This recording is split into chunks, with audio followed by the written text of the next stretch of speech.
Welcome to the Skeptic Zone, the podcast from Australia for science and reason.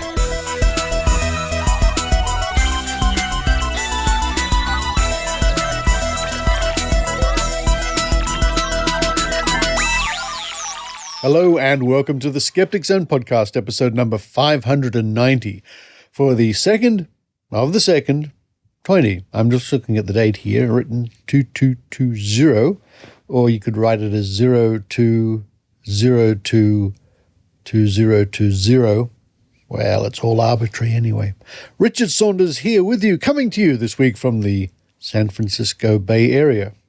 On this week's show, I catch up with my old friend Celestia Ward from Squaring the Strange podcast. That's a good podcast. I do enjoy Squaring the Strange.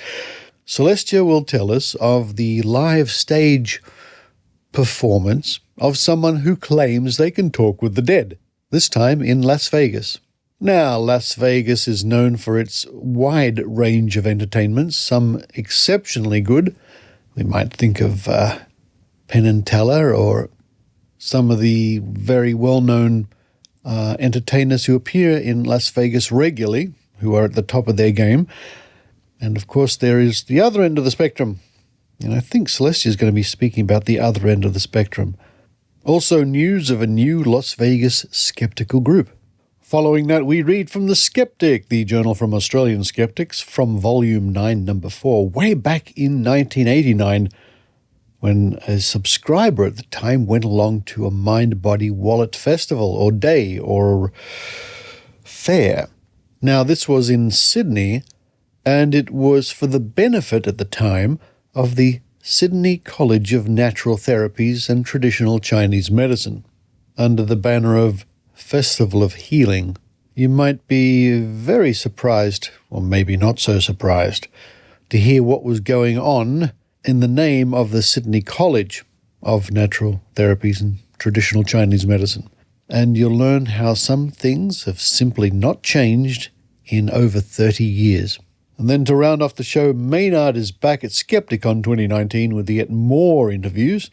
He talks to some of the Skeptical Award winners, Mal Vickers from Melbourne, who was awarded life membership of Australian Skeptics for his services to skepticism, Guy Nolch, who won the Fred Thornett for the promotion of reason. Also, Maynard chats to Les Oates, who is a supporter of the Skeptic Zone. Stay tuned at the end of the podcast for more announcements from me. But now it's time for me to run upstairs, raid the fridge, and have a nice peanut butter and maple syrup sandwich. Don't knock it till you've tried it. While I do that, I hope you enjoy the Skeptic Zone.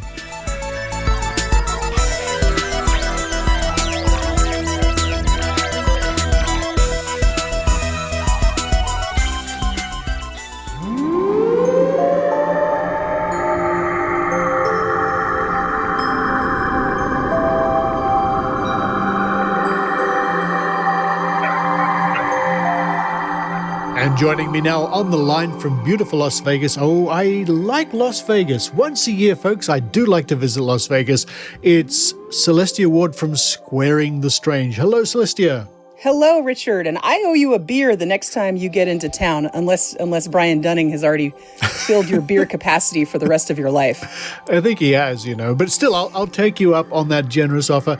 Now, folks, you also will hear Celestia on the Skeptic Zone from time to time, because she was kind enough to do a few voiceovers. And, of course, we love to promote Squaring the Strange. How is Squaring the Strange going? Oh, we're chugging right along. We are on episode 112 is going to be the next one. Uh-huh. And we have tackled all sorts of things from Mothman to, I think, literary hoaxes is the next one we're going to look into. There's just an unlimited amount of stuff that's kind of strange out there that you can look into and have a lot of fun researching. It certainly is, as I've discovered over many years of doing the Skeptic Zone. But I really like listening to Squaring the Strange. It's great to hear you, Pascal and Ben, chatting about all these mysteries and strange things, strange goings-on. It reminds me of the good old-fashioned skepticism. That's why I got into this in the first place. There is an evergreen quality to it. Ben always does a lot of the heavy lifting and brings a lot of the research because, of course, he's been doing it for 20 odd years now and has a huge filing cabinet full of stuff that we can just pull out and look at. And Pasquale has been sort of on a sabbatical for a while, but we're hoping to get him back soon.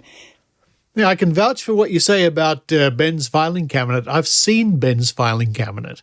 Oh, and live to tell the tale. Yeah, I got lost in there one day, I think, and came out a week later. It's it's amazing. It's extensive, and the knowledge of that man is truly astounding. Now, the reason that we're chatting today is that it's come to my notice there's something called and here it comes, folks, the LVSOS. What is the LVSOS? Well, it is the newly formed Las Vegas Society of Skeptics. Uh-huh. And I was lucky enough to go to their first meeting, which just happened like less than a week ago. And they had a wonderful microbiologist speaking about his part in the back and forth about whether or not there was life on Mars due to some bacteria that was possibly found on a meteorite and back and forth and everything, who also happens to be one of the high muckety mucks over at UNLV. Dr. Dennis Basilinski was kind enough to entertain us for a good 45 minutes with a talk and a slide presentation. And then we also had a little trivia game involving logical fallacies, which is, now I should give credit here. Ron Lee is the fellow that kind of organized it here. And so I'm just getting to know these folks, and they were happy to have me join up, and I'll be happy to do whatever I can for them over the course of their existence. Excellent. Now, folks, we'll link to that newly formed group in this week's show notes. Thank you. Very kind. If any Aussies are in town, we do hope to have a get-together once a week at a place called Astronomy Ale House and kind of do a Skeptics in the Pub. Ooh, that sounds good. Book me in, please, for the next time I'm in Las Vegas. Oh, they're always looking for speakers. I think we can definitely get you on the rotation. Well, that's good. I'm always looking for people to speak at, too. Something like that. Now, very interesting. It's also come to my notice that a figure shrouded in mystery has written a report for the LVSOS about, well, one of the current crop of so-called psychics, so-called people who can speak to the dead, Thomas John. What can you tell me about that? Well, Thomas John has, with much fanfare, plastered his face on billboards around town, and he started up a little show at Cleopatra's Barge, which is located in Caesar's Palace, which is one of the larger properties here in town. So it's definitely a little jewel in his crown that we want to try and chisel out, because Las Vegas has a lot of questionable types of entertainment, but I think talking to the dead for money kind of crosses a line that a lot of us don't want crossed.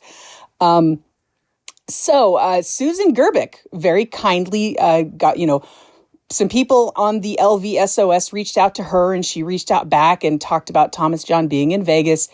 And she said, if you guys get volunteers, we could get you guys some tickets and we could see what we can gather, because it provided a really unique opportunity to gather data on his methods. When you think about it, rather than going to one town and doing one show, he was doing a whole lineup of shows. So so he was grabbing information.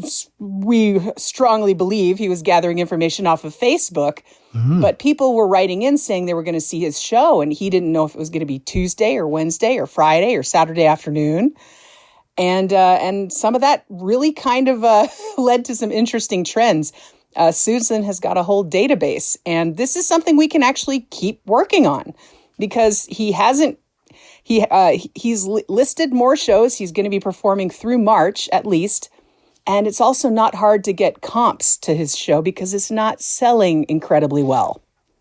I see. That's very interesting. I wouldn't mind seeing something like that myself. I've seen many before, of course, but it's always interesting to see how other performers, if I can use that word, go about doing their show. Now, folks, what I'm going to do is I'm going to read the first few paragraphs of the report written by somebody who's not quite undercover, but somebody who was there in the audience.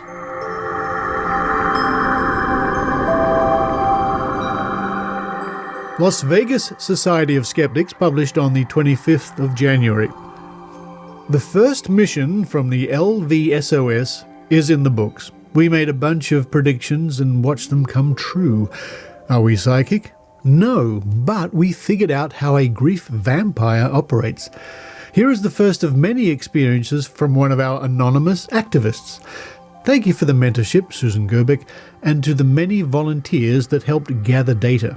My night sitting through Thomas John by the Masked Skeptic. Thomas John is trying to break into Las Vegas with something he calls a life-changing experience. Certainly, Vegas has many shows that rely on something that a skeptic could call fakery, from mentalism and hypnosis shows to the rows of silicon-enhanced breasts draped in rhinestones. But few of these performers are convicted felons with a history of fraud, rebranding themselves as having the supernatural power to dredge up dead loved ones. Even so, I can see Vegas giving almost anyone, even a guy like that, a chance at success on the Las Vegas Strip. You know, if the show was good, if it had a wow factor that dazzled us, if it was clever or touching or warmed your heart, or if the host was engaging and had charisma. I want to move away from the odious moral ramifications of preying on people's grief for profit and focus on whether Thomas John can offer Vegas tourists a great theatrical presentation. In a word, no. This show is terrible. It may have been the worst production I have ever seen in my 30-odd years here in Vegas. I'm sure there were a few folks who were impressed because they honestly thought Thomas John was communicating with dead spirits, and maybe there were a few audience members who thought that puppets were truly alive and puppet up. They certainly provided a more entertaining case for that theory. More on that later. The only truly dead thing I witnessed on the night I attended was Thomas John's stage presence. He had no energy whatsoever, squinting and clearing his throat through the entire show and relying on an attractive young hostess who flits from here to there, finding people Thomas might be connecting with and handing out the microphone. Thomas, for his part, stammers and guesses, often only getting part of a thought, then abandoning it. He might declare that he's feeling an older female presence in one part of the room, and then say, "Well, I'll come back to that." One audience member lit up when he told her he was connecting with her father. Then he simply dropped the matter entirely and wandered off to the other side of the stage as casually as one might swipe left. He also got noticeably snippy with people who didn't agree right away with his observations. I have seen other psychics, and one could say in their defense, that at least they seemed to care and exuded a feeling of empathy and comfort as they dealt with those wishing to connect with loved ones. Thomas John simply came off as callous to me, like he really had better things to do. And that's only the first few paragraphs of this extensive report. Well, yes, we had a number of people jump at the chance to sit in on this and bite the bullet, so to speak, and sit through the entire show. And I was one of them. I went and got to see the show, and I'd seen John Edward on a previous occasion. But I didn't think there would be any performer that would make me appreciate John Edward. But Thomas John really, he does not have the warmth that John Edward had. He's a bit cold in his presentation, and perhaps he was a bit off of his game because of the investigations that Susan and others have been doing. In fact, I think other mediums have even started attacking Thomas John. So he's getting it from all angles. Wow. And folks, listen, there's lots more. I mean, I only just read the first few paragraphs, but the report itself is extensive. It's insightful. It's funny. And it's a little bit, what can I say, sobering by the end of it. So I really recommend that everybody spend the time, go to the website in this week's show notes and read the full report for yourself, because whoever it was in there in the audience, they did a very good job, I think. I think you'd agree. Oh, well, we've got like upwards of about 70 or 80 people who are members via the Facebook page. And then we had quite a handful of those people showed up for the live meeting. And the problem with putting somebody's name right on the report is that if it circulates like that, I think the person who wrote it is a little bit worried, because Caesar's Palace is a large employer in Las Vegas, and they kind of have their fingers in everything.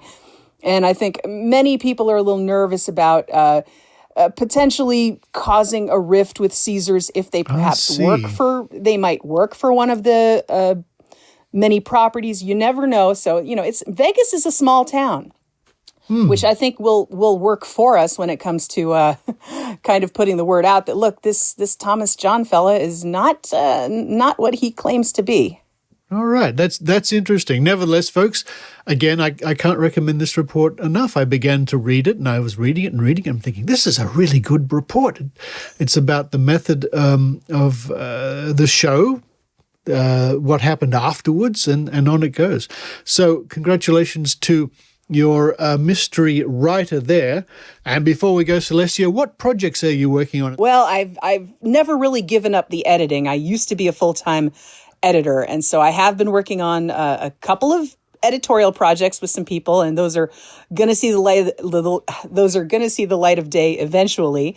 But my artwork is also full force. I'm always busy with that, and then I've got the toddler. So between all that, on all fronts, I'm kind of running to put fires out left and right.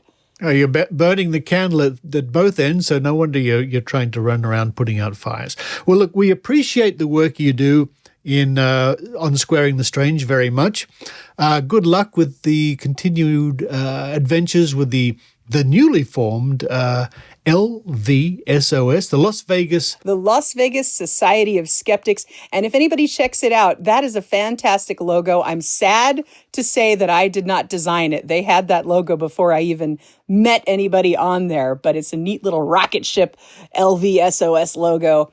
And please allow me to thank once more Susan Gerbic, who through a tremendously long, drawn-out thread on Facebook Messenger with a bunch of the LVSOS people and myself, formulated clever and reliable ways to get the information that we wanted to get on the methods Thomas John was using, and continually update this database we have, which I believe Susan is working on a larger project talking about what she's learned from this one.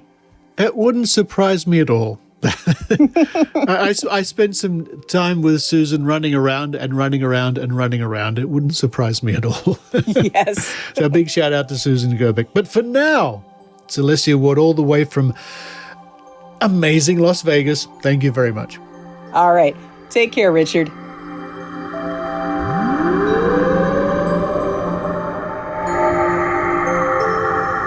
Hey, fellow skeptics. Ben Radford here, with Celestia Ward, your friendly host of Squaring the Strange, a podcast that looks at topics ranging from legends, panics, and cryptids, to media myths, psychology, and folklore, breaking things down and picking things apart. As we skeptics do. We bring a few different perspectives on things. Celestia, for example, is a witty cartoonist. And Ben is a brilliant writer and longtime skeptical investigator. We don't always agree, but we have fun trying. And we learn new things. Join us for new topics every week or two. Or browse our backlog of evergreen episodes. Available on iTunes and all your podcast feeding troughs. Squaring the Strange. Take care, strangers. Bye-bye.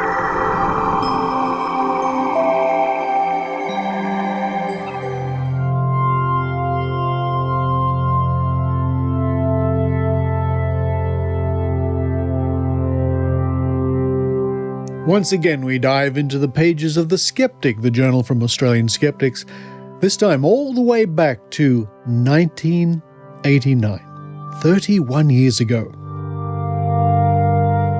To cover yet another report on one of my favourite topics, mind, body, wallet.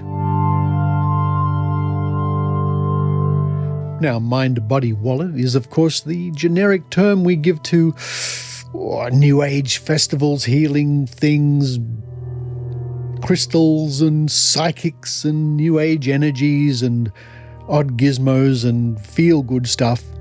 The standard one in Australia is called mind, body, spirit, but of course there are hundreds of similar things all around the world going back decades. So in 1989, a subscriber to the Skeptic magazine, Murray Finch, went along to the Bondi Healing Festival. Bondi being a beachside suburb in Sydney. And this report can be found in Volume 9, Number 4, Summer 1989 of the Skeptic magazine, and it is on page 9. Bondi Healing Festival. Subscriber Murray Finch looks at the alternative health scene. The 1989 Skeptics Conference was a great success, but I felt it was time to balance my yin with my yang and experience another point of view. When the Sydney College of Natural Therapies and Traditional Chinese Medicine conducted a weekend Festival of Healing at the Sydney Beachside Bondi Pavilion on August 26-27 this year, I took a cosmic plunge to attend. The pavilion was turned into a New Age sideshow alley.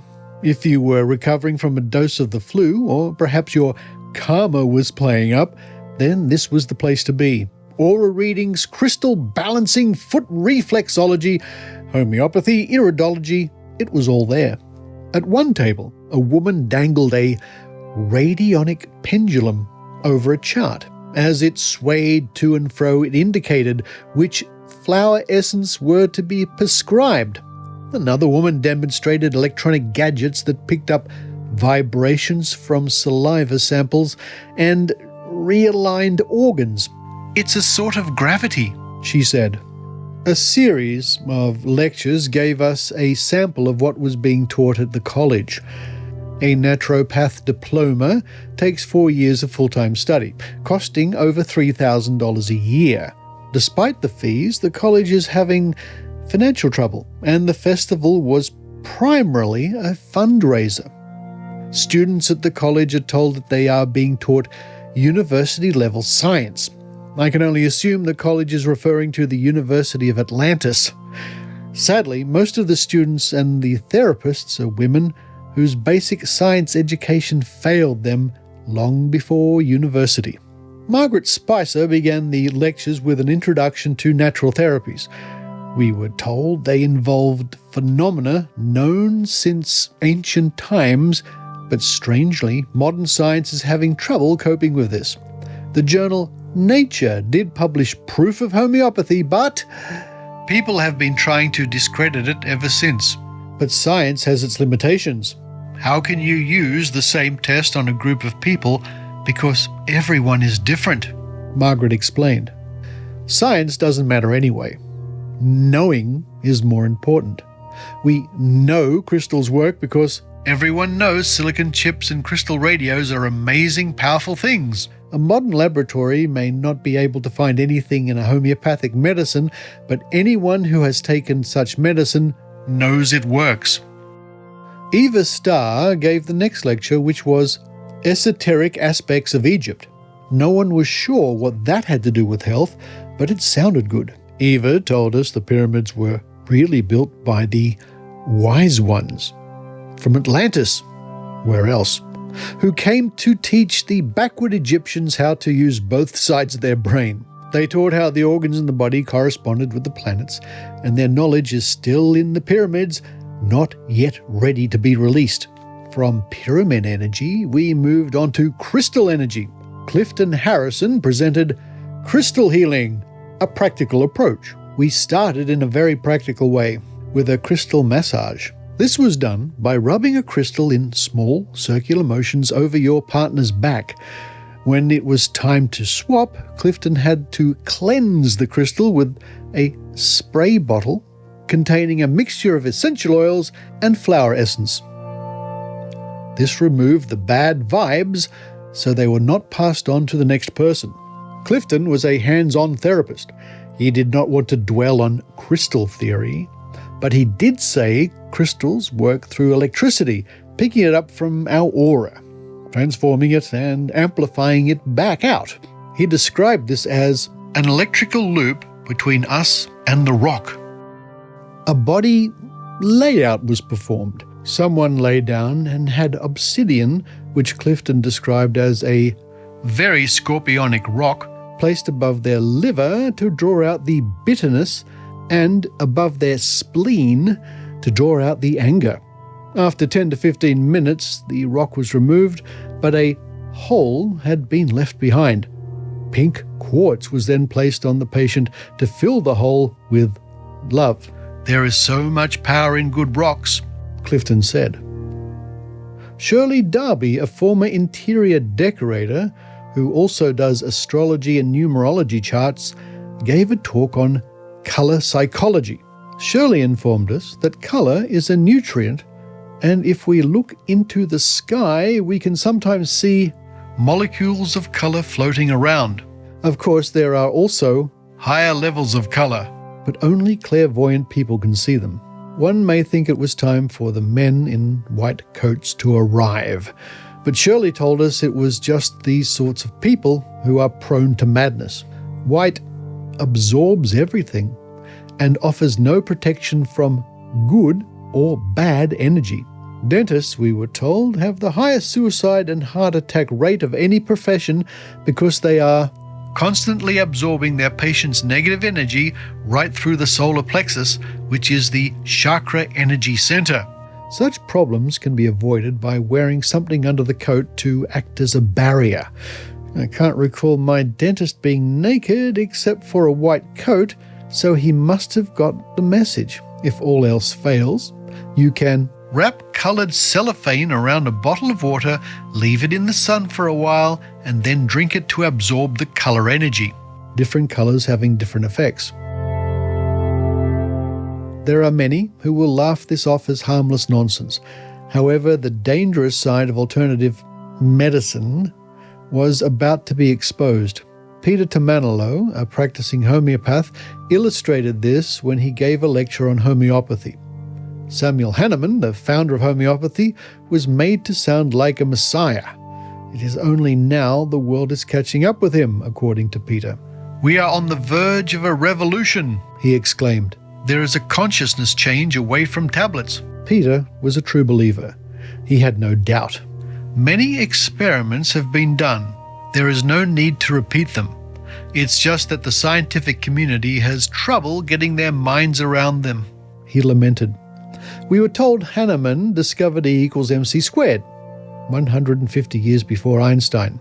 When homeopathic substances are diluted, 1 in 100, 30 times over, they are shaken each time, and this transforms the matter into energy. Even if not one molecule of the medicine is present in the final dilution, it is still potent enough because the energy is there.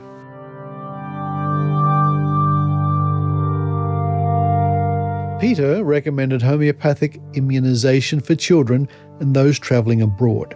The full range of childhood diseases can be catered for homeopathically. Polio, tetanus, diphtheria, he does them all. When going overseas, Peter can treat you against typhoid, cholera, and anything else you care to mention. The homeopathic energy will be enough to send these diseases running. If you ever get knocked down by a bus, make sure you have your homeopathic first aid kit. It consists of a brown paper bag containing 5 small bottles of powdered herbs, and Peter was selling them for $5 each. The accompanying instructions recommended their use for all manner of misfortunes, including constipation, puncture wounds, tetanus prevention, animal bites, burns, concussions and spinal injury. There is a fine line between Looney Tunes and public menace, and it had certainly been crossed by now. If one day I'm wedged halfway down a cliff, I hope the rescue helicopter does a little more than deliver a charlatan with an eyedropper. And the report has an addendum homeopathic immunisation. According to the story in the Melbourne Sun, November the 19th, 1989, natural health advocate Jenny Edgley has been criticised by doctors for producing a good health video which denounces vaccination for children and promotes fasting and natural remedies. AMA Queensland chairman Dr. Warwick Carter is quoted as describing Ms. Edgley as, quote, grossly irresponsible, end quote. We vaccinate against whooping cough, tetanus, diphtheria, measles, mumps, rubella and polio. Any one of these diseases can be fatal and all have serious consequences. The risk is infinitesimal compared to the risks of contracting the diseases. Ms. Edgley said that modern immunization programs were alarming more people. There are alternatives. We promote homeopathic vaccination modeled on 200-year-old remedies from Germany. I don't say don't vaccinate, but I do want people to be informed and make an informed decision. It is frightening what vaccines are made of and the effects they can have: fever, convulsions, epileptic fits, AIDS, leukemia, and arthritis. She said her 4 children had not been vaccinated. The kids are all in the video talking about their diets and New Age camps they have been to. The video also covers such subjects as power foods, foods that heal the body and strengthen the organs and rejuvenate body systems. And that report is The Bondi Healing Festival, written by Murray Finch, coming to us all the way from 1989. And it's just startling. I mean, I've yet to read every single page of every single issue of the Skeptic magazine because there are a lot of pages to read, although I did a lot of work on the digital restoration of these magazines. So to read that report, especially the addendum, is quite startling in a way. I mean, nothing has changed. It's only gotten worse. These festivals still go on. People still swear by homeopathy, although its influence is certainly waning around the world as science and reason take a firm hold.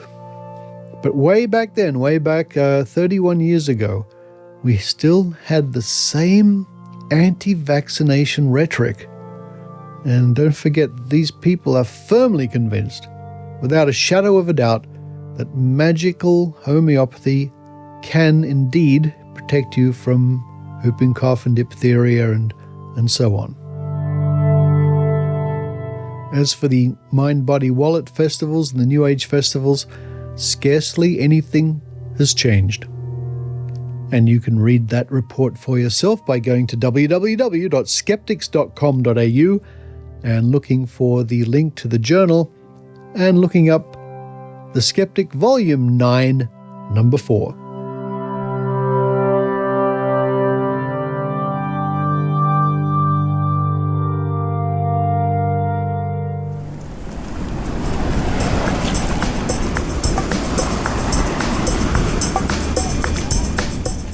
Surf Coast Summer Skeptic Camp 8. Saturday the 29th of February 2020, 10:30 a.m. to 4 p.m. The Surf Coast Summer Skeptic Camp, SCSS 8, is Australia's longest running Skeptic Camp. In 2020, we are celebrating our 8th year.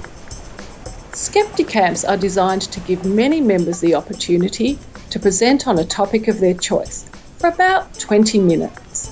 Skeptic camps have been run in hundreds of locations and in many countries since the first one was held in 2007 in Denver, USA. So, if you want to share something on a skeptically related topic in which you are interested, or highlight some practices that you see as dubious, that need to be brought to the attention of the skeptics community, or something we might find interesting, please offer to share your thoughts. This is a sharing event where many contributors combine to have a great day in an idyllic location. Speaking of having a great day, Aireys Inlet is a picturesque township located on the Victorian surf coast. The summertime is a great time to enjoy the delights of this location, so why not make a weekend of it and stay in the area for the night, or a few nights. Feel free to enjoy the location and the views.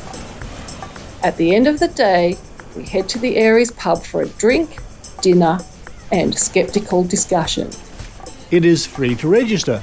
We might ask for a small contribution, maybe $5, to cover general costs. Offers to present should be made to the Skeptic Groups of Victoria email address at sgofvic@gmail.com.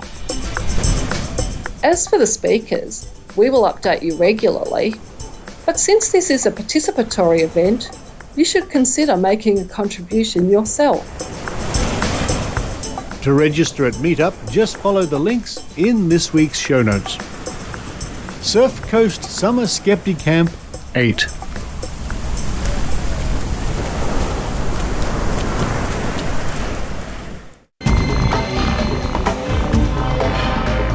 Here's Maynard's spooky action at a distance.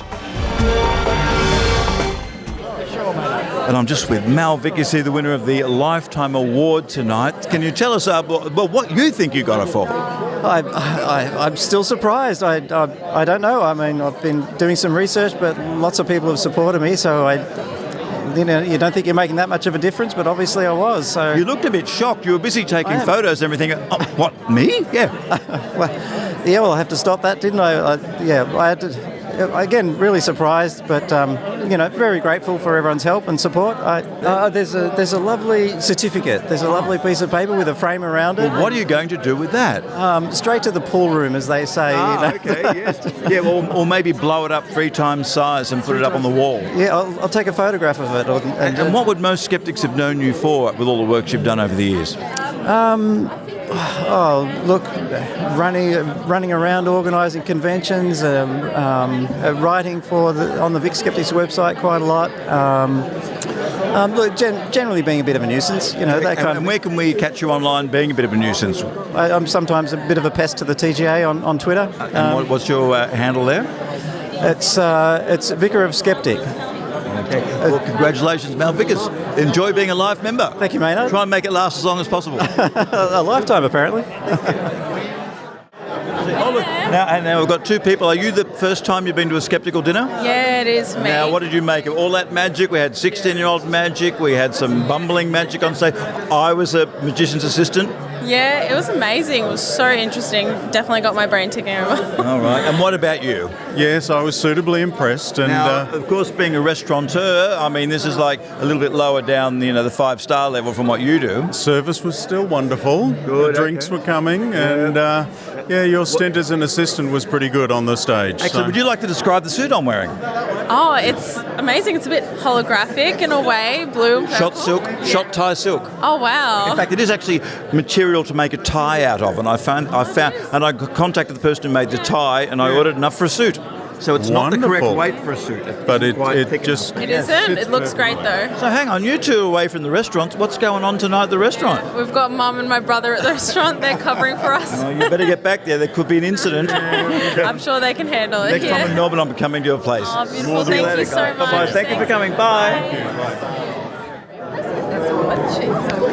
So how did you go running the auction there? You jumped up the prices for a few things. The signed, the signed Randy book you had there about conjuring with everyone's signature on it. $200 to go for? Yeah. You know what? Now it's all over. I can't. The numbers in my head are a bit muddled, but I love it. It's great fun. I always have a good time doing the auctioneering. Well, you raised just under $1,000 there, I'd say. Yeah. Wow, really? Yeah. We can eat now. We can eat for the rest of the thing. So, how do you reckon? You've been to 35 million of these things. How's this dinner tonight gone? Oh, fabulous. I mean, the best entertainment for I've seen in a long time. A great crowd, friendly people. Wow, I couldn't be happier. It's fantastic. Now I recognise you, Maynard. Yes, hello. Look, I'm just sort of swallowing my meal down in between because I'm interviewing about 50 million people here tonight before everyone gets drunk and goes home. But I'm here with someone who, tell us who you are and what award you've just won here tonight. I'm Guy Nolch, and I've won the Fred Thornett Award for the promotion of reason. And congratulations, but a bit of a bittersweet award because unfortunately you had to close down the magazine this year, which was? It was Australasian Science. It's been published in various forms since the 1930s, and I've been in control of it since the 1990s. Unfortunately, it just wasn't viable in the end, and I've sort of kept it going for as long as I could, but had to pull the pin this year. So was it competing competition among all magazines, or people just aren't reading magazines full stop, or the lack of interest in science magazines? I think it's more that everything's free on the internet these days, and so it's harder and harder to sort of put up paywalls and things like that, because in the end someone's got to pay for the printing bills. So what have we got left in Australia as far as science magazines go? Cosmos is still around. That's once a quarter now. That's published now out of South Australia, and otherwise there's the astronomy one, but I actually find it hard, even when I go into a newsagent and I know that I've got a blue cover, I find it hard to find, let alone the science magazines, but even if I know I've got a blue cover, even to find my magazine. And the fastest way to find the science magazines is to look for maybe the witchcraft magazines, because they end up putting the science magazines next to all that kind of nonsense and astrology and... Hey, is that really wild magazine, New Dawn, is it still around? You know that Woo magazine that was published in Queensland? I know the one you're talking about. Yeah. I haven't gone looking for it. No, I imagine you wouldn't, yeah. So I can't actually say whether or not it is. Look, I'm a bit of a fan of the Fortean Times, although they straddle all sorts of things, don't they? But what do you think's the gold standard for science magazines worldwide? Oh, well, New Scientist is and that's been around for as long as I can remember. Good science journalism, up to date. Yeah, it ticks a lot of boxes. Well, I hope there was a bit of a cash prize with it to help make up with some of the money you've encountered over the years. Yes, there is, fortunately. Good, so that's I'm good. glad. So my wife's happy about that. So what are you moving into now? Have you gone into other publishing? And was it great being a publisher? Like you were who was the head of the Daily Planet? Who was the publisher of that used to be Superman's paper? He'd come in and go to Clark Kent, we need a scoop. The Jimmy Olsen's boss. I thought you were going down the path of the publisher being Hugh Hefner, and no, I wasn't that, although I did publish out of my bedroom for the first few years, but no. What was the question again? You got me sidetracked. What was it like being have you moved into other areas of publishing now? Sort of. I've done freelance editing. I'm basically an editor by trade, and that's how I got into it. Basically, the magazine I was working on, which was Search, was with a commercial publisher, and it was no longer commercial for them. So then I took it on and set up in a bedroom at my father's place, and started then as a young 20-something-year-old. Right. So is it write drunk, edit sober? Is that old adage true or not? No, not for me. I don't drink that much. And just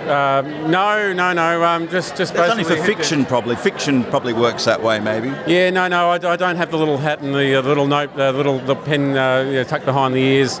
Yeah, with press written on it. Yeah. Yes, with press written on it. Yeah. No, just look, I've been home basically looking after the kids whilst tapping away on the computer and trying to ignore the fights that break out every hour. Oh, right. Well, look, good luck with that, because I know it probably might not get any better for a while. Oh, they are actually getting better. They're now teenagers and almost... different kind of fights. They're fighting with you now. They've always fought with me, but they're fighting with each other less and less, which is good. But no, in terms of what's next for me, I've done a bit of freelance editing. I do some work with the Royal Australian Chemical Institute and looking for any other projects that might come up. Like quality science writing you're doing. Where can we find you online now? Well, I guess the magazine's website and the business website is still control.com.au, which is Control Publications. I had to come up with a name for the business when I was first starting out, and I was a big fan of Get Smart. So Chief at Control gets to me, 86 at Control gets to me, not Agent 13 though, that doesn't get to me. It sounds like you need a cone of silence at home sometimes. Yes, I do. Look, congratulations with it. And just a bit of a hot tip, worldwide, what's a great website to go to just get a bit of information, or one of your favourite websites you'd like to go to look at as a viewer instead of someone who writes? For science or anything. For science, for anything. Oh, look, I'm actually a football tragic, so I spend way too much time as a Richmond supporter bathing in premiership glory these days after having basically tearing my hair out for 37 years. So I'm enjoying that at the moment. Well, it's a great relief because sport, unlike science, like I know it matters to be a Richmond supporter, but really who wins doesn't really matter, like either way, but someone has to. So it's kind of a release from the science thing, Who wins doesn't matter. That you're sounding like a Carlton supporter now. Well, I don't believe in sport, full stop, you see. So when I see sport going on, people do this because it doesn't really matter to the world who actually wins or not, except to the fans. Yes. A team will win. Yeah, well, that's right. Yeah, you can't win all the time, but yeah, it's just good to have an outlet. And so, have you had a friend who is an anti-Richmond fan, and you've just been rubbing it into them? No. You got straight on the phone and went, ha ha! No. My best friends are the ones I've been going to footy with for years and years and years. So. And like I say, I work from home, so I don't have people in the office to annoy me or to annoy them. So I do have a brother who's an Essendon supporter, and I sometimes rub it into him. Actually, one last question, because I've been asking everybody, what's the woo that annoys you the most, that you most like to write about that annoys you? Everyone's got their own woo. They go, oh, God. Yeah, look, there's two that have gotten my goat over the years. So one is homeopathy, and the other one was Scientology. Now, why the Scientology one in particular, rather like Jehovah's Witnesses or another particular religion? I really don't know. It just did get my goat at the time, and so that's one but also, homeopathy just seems just absolutely ridiculous. Well, congratulations to people. Get along to control.com.au. Thank you. That's great. Thank you. See you later. See you tomorrow, everybody. You have fun there.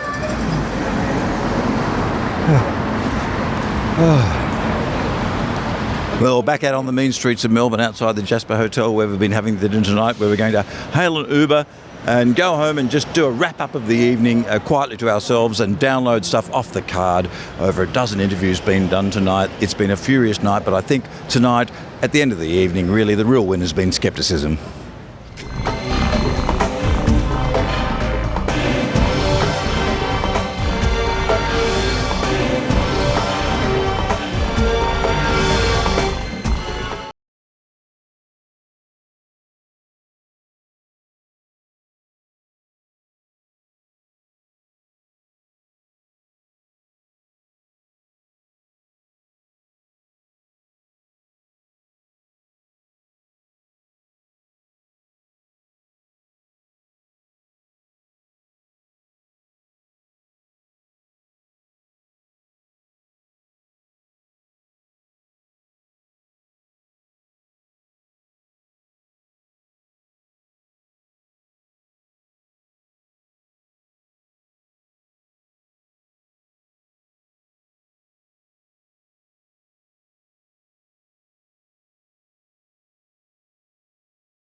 Thank you for listening to the Skeptic Zone podcast this week.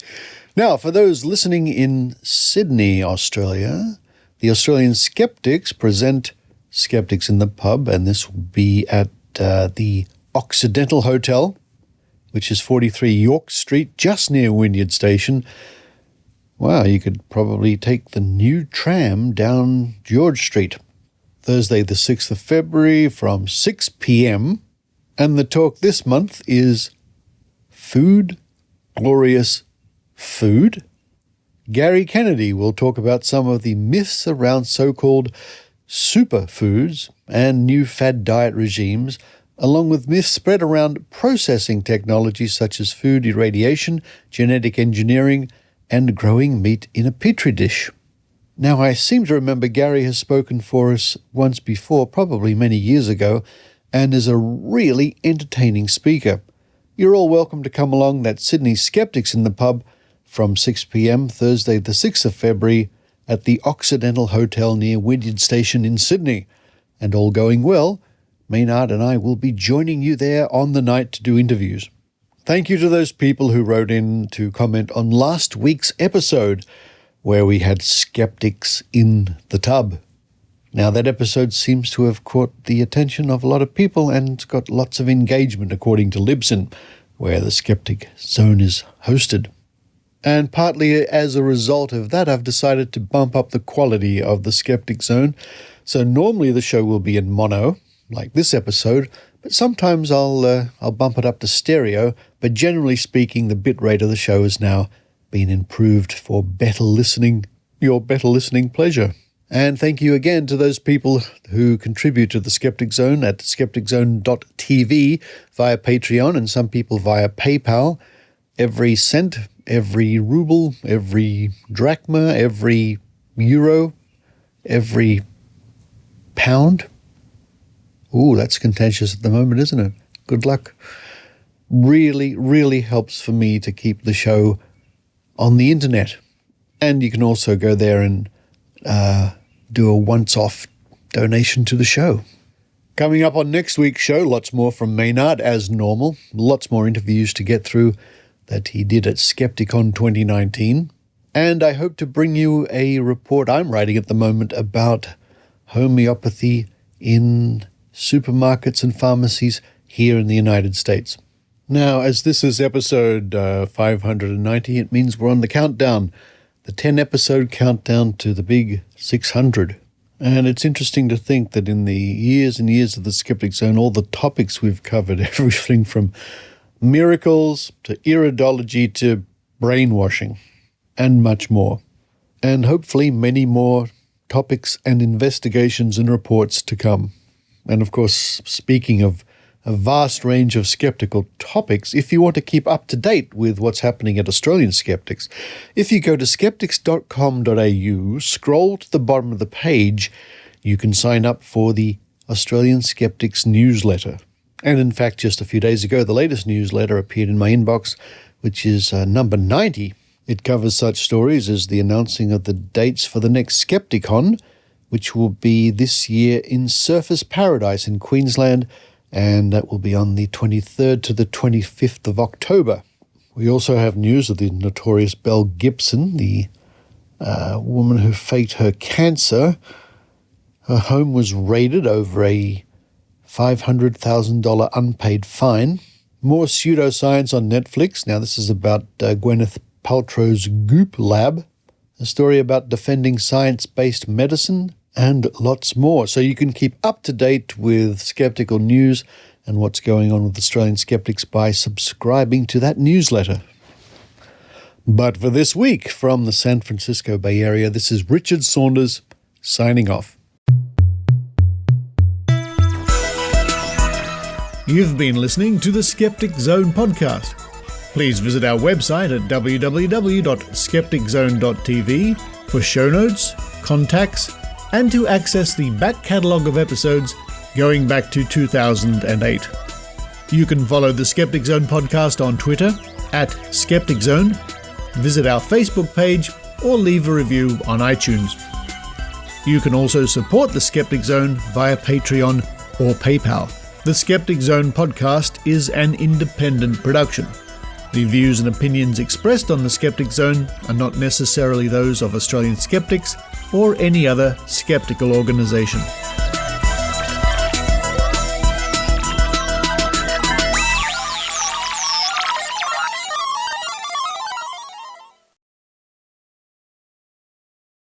Hello, Afterthoughts, the people who listen after the show. Now the real show's over. I walked over and turned on the heater.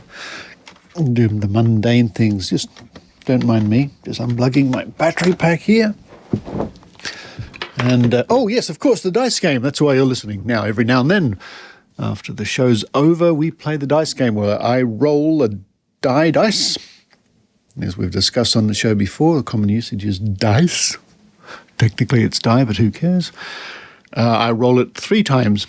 and it's up to you to use your psychic predicting power, or dumb luck, probably dumb luck, to see if you can predict the numbers. Now, recently I've given away at various talks I've been doing Skeptic Zone 10-sided dice. So if you have one, you can play along at home, I guess. Here we go, rolling for the first time. It's going to be a number from 1 to 10. Here we go. First number this week is 6. Number 6. Write that down with your Skeptic Zone pen. I should make up some Skeptic Zone pens. That would be fun. 6. The second number coming is 7. 6 and 7. What do you think? Do you think the next one will be 8? Here we go. Last one coming up now. 7. Almost. This week's numbers, 6, 7, and 7.